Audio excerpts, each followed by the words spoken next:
I want to tell you a story about the first time desire returned to my grieving body. Not sexual desire, not desire for another person, just the desire to live. After Sue died, something in me went cold and far away. It's like a part of me left with her, and I didn't even realize how numb I had become. I was functioning, but I wasn't inhabiting myself. People talk about moving on, but what actually happens is that your life force goes quiet. It waits, it hides, it curls somewhere deep inside where the world cannot reach it. And then one day, something stirs. For me, that something arrived on 4 hooves. Ella, a quiet mare who came into my life almost 4 months after Sue died. Nothing about her reminded me of Sue, and maybe that's why she could reach me. I remember the first moment it happened. I was out working, still carrying that heaviness in my chest, and Ella just walked up to me, not demanding, not nervous, just gently offering herself. She rubbed her backside on the shovel handle, asking me to scratch her. I was a little anxious. I didn't know her very well yet, and horses can kick and really hurt. But she just stood there, patient, breathing slow, soft, inviting me. Then she nibbled my clothes, licked my face, not with hunger, but with affection, with trust. And something in my own chest shifted. I smiled for the first time in what felt like lifetimes. My heart actually breathed again. That was the first whisper of Eros returning. Not Eros as seduction, not Eros as hunger, not Eros as fire, but Eros as that quiet pulse of life, the archetype of connection, the energy that says, come back, there's still beauty here. Whisper with me. May my heart remember the spark of life. Oh, excuse me. May desire return as breath, as curiosity, as awe. May I feel fully alive in my body, my senses, my being.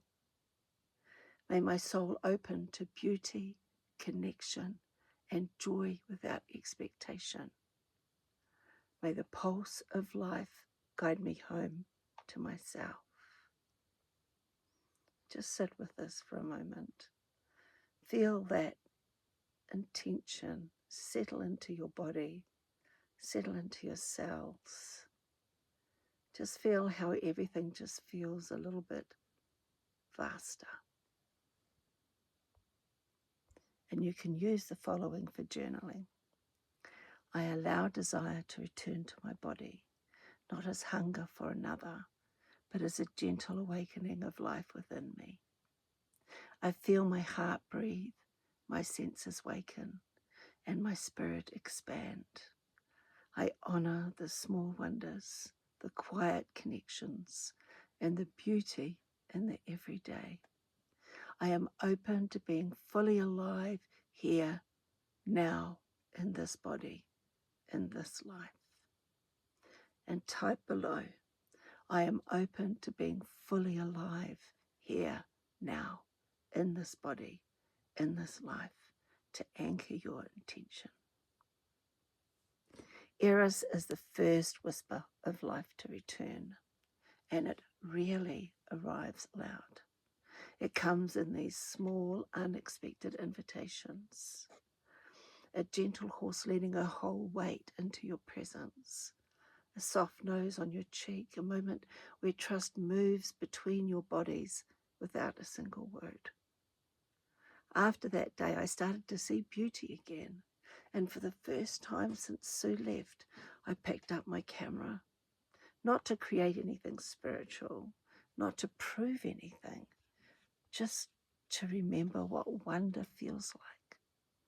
I started taking photos again of light falling on a fence, of weeds holding tiny galaxies in their flowers, of silhouettes at sunset, of ordinary objects suddenly shimmering with meaning. The profane in the mundane, the sacred hiding in the overlooked. And slowly I realized desire had come back. Not a desire for someone, desire for life, desire for connection, desire to feel, desire to be moved. Eros isn't lust. Eros is a part of you that wakes up when beauty touches your skin. It's your soul's first inhale after a long, dark winter. It's that moment when you realize, I want to live again. I want to be here. My heart is reopening. And maybe that's what this archetype is really asking us today. Where is life trying to touch you softly? Where is beauty nudging your shoulder? Where is desire returning, not as craving, but as breath? For me, it was Ella. For you, it might be a sunrise, a song, a garden weed, a stranger's kindness. Eros does not demand. Eros invites.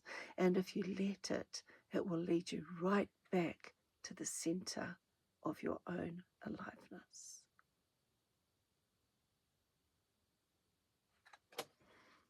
Take another look at this card, shall we? I'm looking at it, and I really can't tell what that picture is. Please, if you can figure it out, let me know. I don't know, is it a diamond and a rock? A cleft of rock? Kind of looks a bit like a diamond, doesn't it? If you know what it is, let me know. But it's a very difficult card to read. It's got no real colour to it. It's just, yeah, strange.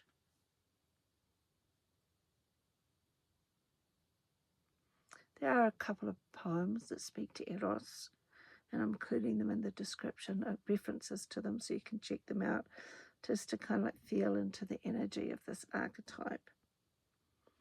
And I know, this is an interesting card to follow on from Agape. I don't plan this. I just shuffle the cards and they jump out. And whichever one jumps out, if two jump out, I put them back in and I shuffle again till there's just one. And the whole time I'm asking my team for a message of love, hope, and connection for you all. And it's just interesting that Eros follows Agape. I just couldn't plan it, really.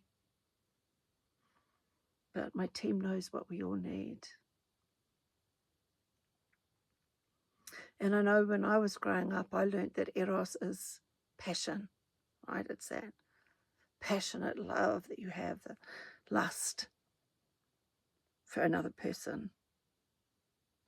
But rather than being for another person, it's a lust for life. And that's what we lose when we're grieving.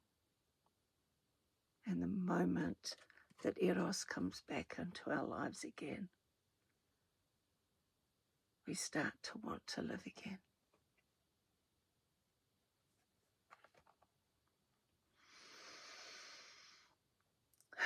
Thank you for joining me today.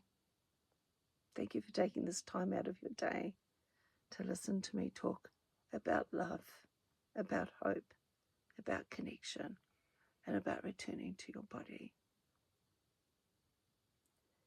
May you truly feel the aliveness in the center of your being